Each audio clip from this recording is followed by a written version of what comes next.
This is CNN Student News with Kaylee Larkin. Turn it up, it's the news. Jacob Brown and Greg Brennan. Thank you for joining us today at CNN Student News. Many Americans think that the Islamic faith is an aggressive religion that attempts to plunder civilizations not based on the Islamic faith. Today, we will show you that the Islamic faith is far from what Americans interpret it to be. We now go to Jacob Brown with his audio interview with the Islamic prophet Muhammad. This morning on CNN Student News, we have a special guest identified as Muhammad ibn Abdullah, also known as the prophet and the iconic figure in the religion of Islam. He's one of the most important people in the religion and was born in Mecca, Saudi Arabia in 570. Muhammad helped shape Islam into what it is today, and roughly 1 billion Muslims believe he was sent to earth as the final prophet. Kaylee, our second interviewer, will elaborate on these facts. Thanks, Jacob. Muhammad passed away in 632 at age 62. But in undisclosed methods, us here at CNN Student News have taken this once-in-a-lifetime event and have made contact with the Prophet Muhammad. Back to Jacob Brown with question 1 for our live interviewer. Thanks, Kaylee. Muhammad is currently on the line and awaiting question 1. So, Muhammad, to get us started, what are some core beliefs Muslims believe? How do these beliefs differ from other religions? A notable and important set of practices is the 5 pillars of Islam. All Muslims are required to satisfy these to live a good life. The pillars include pilgrimage to Mecca, fasting during Ramadan, charity to the poor, praying 5 times a day, and reciting the profession of faith. There is no God but God, and Muhammad is the messenger of God. Most religions have sets of particularly important rules to follow, such as the 10 Commandments found in Christianity, but they aren't followed as strictly as our 5 pillars. Intriguing. If you're comfortable with a personal question, are there any notable acts or things you did to gain followers or even establish these practices? Indeed, there are a myriad of things I've done to establish the current state of Islamic religion. Not to brag, Islam is a per-Celtic religion, meaning Muslims are praised that they recruit others to the religion. These practices were produced a while ago when I resided in a cave and was visited by an angel in a dream who told me all followers of our religion were required to pray 50 times a day. Eventually, this was cut down to 5 times a day, as my followers and I thought 50 was too excessive. I would agree that 50 is quite a lot. Anyways, Kaylee is here with our third question. Our third question is quite controversial, as it deals with current and past events, but we would appreciate if you answered it. So, Muhammad, what are the stances on events involving Muslims and stereotypes being labeled on the followers of Islam?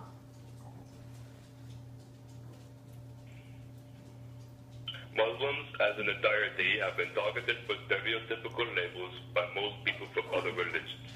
And it's due to a few organizations and groups notorious for carrying out terrorist attacks and general attacks on people of different faiths, races, and people that these Muslims are. This, in turn, has created a negative connotation associated with our religion, and I personally don't agree with it. I never had these intentions, and I don't think Allah did either when he produced the Islamic religion.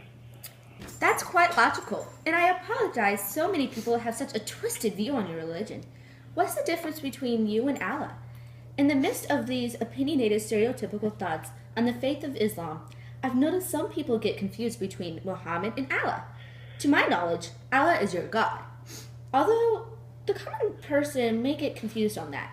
Can you put the speculation and confusion to rest right now? Allah is the main God in the Islamic religion, and I was his final prophet. He had many prophecies and prior to me, and although they all failed, I eventually succeeded in my task and was praised. I, not to be arrogant, am a largely important iconic figure in the Islamic figure, but Allah even more so.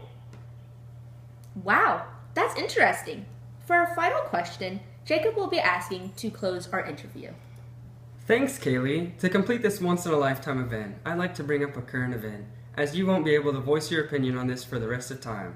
Since you're relatively knowledgeable of your followers and religion in general, what should the United States and world in its entirety do about the brutal terrorist organization ISIS, located in the Middle East? The shame of my religion. ISIS is a gruesome organization which, in my opinion, should be wiped off the face of the earth. Although that may be biased or opinionated, it's truly how I, Muhammad, feel. I'm relatively out of loop with modern events such as ISIS, but through the grapevine, I've heard multiple stories of beheadings and acts of torment carried out on American and British citizens. They threatened Russia and a myriad of other countries and will only deteriorate in time. I personally don't think the U.S. or any other provoked country should send troops yet, as ISIS is determined to recruit as many soldiers for their side as possible, but instead gradually ease the attacks onto the Middle East and terror organizations such as ISIS. I'm also aware the Islamic State is, as their name indicates, Islamic and a part of my religion. But even though this is the case, they are greatly killing our religion in what it is set out to be. Fabulous advice from the Prophet himself. Anyways, with the talk of ISIS already in our interview, now would be a better time than ever for the current event coverage hosted by Kaylee Larkin. Thanks, Jacob. Now for our current event section involving ISIS, also known as the Islamic State, located in the Middle East, Sunni jihadists showed a video of journalist British aid worker and member of the state beheading the man who was once a citizen in the United Kingdom. The gruesome 2-minute 27 seconds of David Hines on a melting sandhill with a person clutching a knife behind was posted around the web, provoking Americans and worldly citizens alike. The setting and script are reminiscent of the beheadings of American journalists James Foley and Stephen Sotluth, being forced to read the same script and held hostages for a year each. These men suffered for a long duration and ultimately killed in an extreme gruesome way. David Hines' execution occurring this past Saturday in November 2012. Foley was captured from working for the U.S.-based online outlet Global Post. The Foley execution was released on August 19th. Sadly, another video came out on September 2nd showing the beheading of American journalist Stephen Sotloff. Shirley Sotloff, his mother, posted a video pleading to spare her son, but he was executed to her dismay. David Hines was captured in March 2013 and held for over a year awaiting his uncertain death. They are doing these unbearable acts to show America and their allying countries, such as the UK, to back off bombing in Syria and its neighbors. Now, to Greg. Hi, I'm going to give you a bit of where the Islamic faith has been distributed across the world. The Islamic faith originally started in Mecca, Saudi Arabia, right near the Red Sea. And then it quickly spread to other areas of the Middle East, such as Turkey, Afghanistan, and Iran and Iraq. And then it quickly spread over North Africa and the Sahara Desert. And then it moved down to the east coast of Africa, such as Somalia and the coast adjacent to Madagascar. Later, going to the Southeast Asia and Indonesia, and into French Guyana in South America.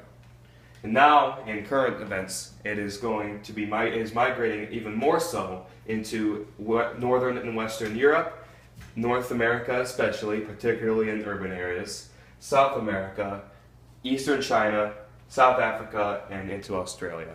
This is CNN Student News. Have a good night. And here is a cute video of a dog.